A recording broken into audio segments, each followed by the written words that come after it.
we're sitting here with Mike Sharkey from Highlands Farm Stud, and Mike, I must say it's such a beautiful place, Highlands Farms. For those who haven't been here, it's very hard to describe. It's such a beautiful setting, and it must make waking up in the morning and coming to work a lot easier. Yeah, it is. It is. I think it's the best part of the world to, well, not the world, but South Africa to breed racehorses. We're a lot like the Hunter Valley, just their valleys are wider and our mountains are higher. Otherwise, exactly the same. Yeah, and it's beautiful out here. All the big farms are around this area, and yeah, it's a great area. Now, Mike, it's very hard to chat about about the farm and all the champions you've had. There have been countless champions here at Highlands Farm Stud. But let's chat about some of the stallions you've got standing, and maybe who some of your leading lights are at the moment. Yeah, well, we run Antonius Pius, Dynasty, Path Fork. Main aim is with David Southey in Colesberg. Jackson arrives next week. Portala Palace has just arrived back now. And we've got Windrush, who's getting on. But Dynasty is still our main horse at the moment. Getting onto the sales ground now, Mike, let's talk about Premier One. Book One sale held a couple of weeks back in the CBD of Cape Town. How did that sale go for Highlands Farms? We had a very good sale. We can't complain. What we lost on the swings, we gained on the roundabouts. Fillies sold well, the colts sold well. Yeah, we had a good sale. We can't complain. We've always had a good sale in Cape Town. Mike, let's talk about the Book 2 sale, and firstly, previous sales. How have they gone for Highlands? Before the Book 2 sale came around, there always used to be the Cape sale, and it's always been a good sale in Cape Town. I think it's a sale for not so expensive horses, and I think there'll be a lot of bargains to be had.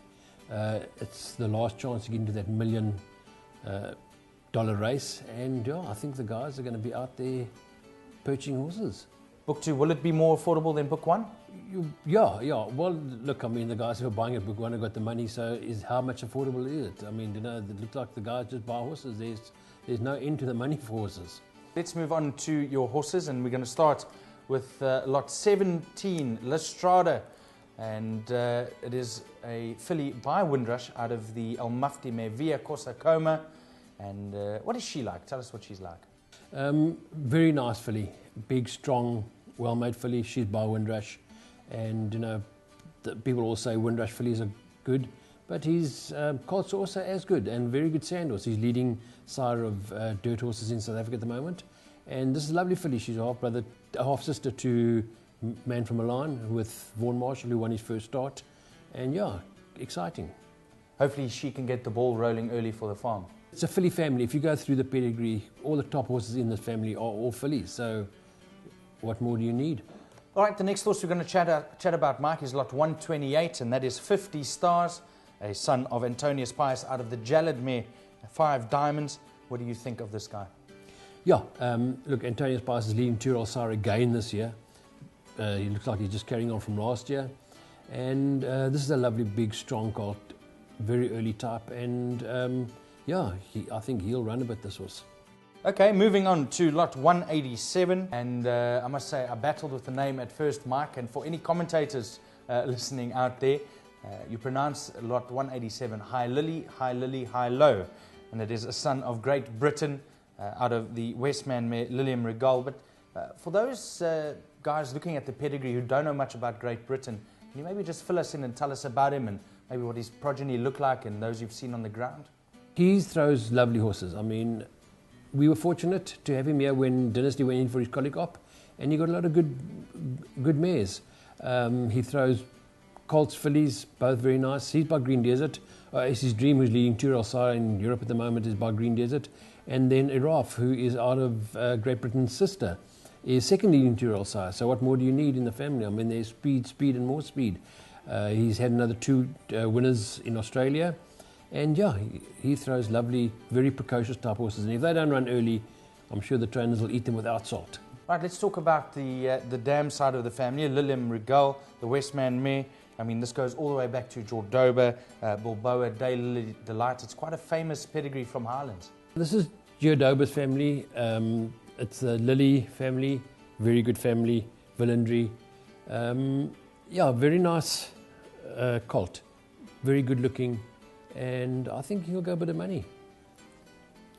Okay, moving on to lot 251, and 251 is a a horse called Political Power. It is a bay colt by Windrush, and out of a really international pedigree, out of a Royal Academy mare, and you guys must be happy with this guy.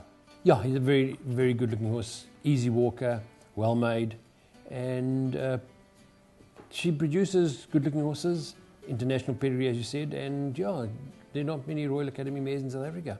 Lot 266 is Lily Love, another one from the Lily family. She's by Dynasty, and she is a first foal. Is that a bit of a worry for you, Mike? No, well-grown, lovely filly. Spectrum also becoming a brood messiah. I mean, I think his only daughter that's in stud in South Africa is at Main Chance and produced a Black Manaloosh Group 1 winner. So the Spectrum mares would, I think, be very good brood mares. This filly is the same family as Red Badge and Ravishing, Group 1 winners. And yeah, very good family, Lily family again, and that's a family that's done Main Chance proud. Just looking at her pedigree, Mike, if this filly doesn't make it to the racetrack, she's got tremendous paddock value. She's got paddock value, bar none, yeah. Mike, let's chat about lot 273. Her name is Holly Keith. She's a daughter of Go Deputy out of the Badgerland mare, Something of Value. And the Go Deputy fillies, they're really all the rage at the moment, aren't they? They are. They're training on too, which helps tremendously. It's a half-sister to Natural Selection. Lovely filly, well-made, good walking filly. And I'm sure the trainer that gets her won't pay too much for her, but he'll be buying a very nice filly. Tell us about Magnum Opus, the half-brother by Dynasty. And he cost a lot of money. He was purchased by Mike de Kock at the Cape Book 1 last year, and he was a beautiful colt. And she is also a very good-looking filly. He ran second in his second start, and yeah, Mike thinks a lot of him. Mike, and finally, let's chat about lot 279, a daughter of 7th Rock. She's out of the Jalad mare Star Wars, and just firstly, your thoughts on 7th Rock. Obviously, he doesn't stand here at Highlands, but you've dealt with a few in the past. What do you think of them? I've only had very nice 7th Rocks. They're good-legged horses. They're easy to prepare, and I've had a lot of joy with them. This is a very nice filly, good-moving filly, a lot of substance, and he's done it on the track. And I'm sure, yeah, the guys are going to be out there looking for the 7th Rocks, because I mean, this $1 million race is suited to him down to the ground. Over 1400, can't go wrong. The sales next week. When do the horses arrive at the sales ground at Durbanville? We get there on Tuesday morning. There's viewing Wednesday, Thursday, Friday, Saturday and Sunday. So I think that's more than enough time for the guys to have a look at. If people are keen on seeing what crop you've got going to the sales and what they look like, is there any sort of media or social media outlet where they can have a look at these horses? Yes, they'll be on from Friday onwards. They can go onto our website and all the pictures will be on there for them to see.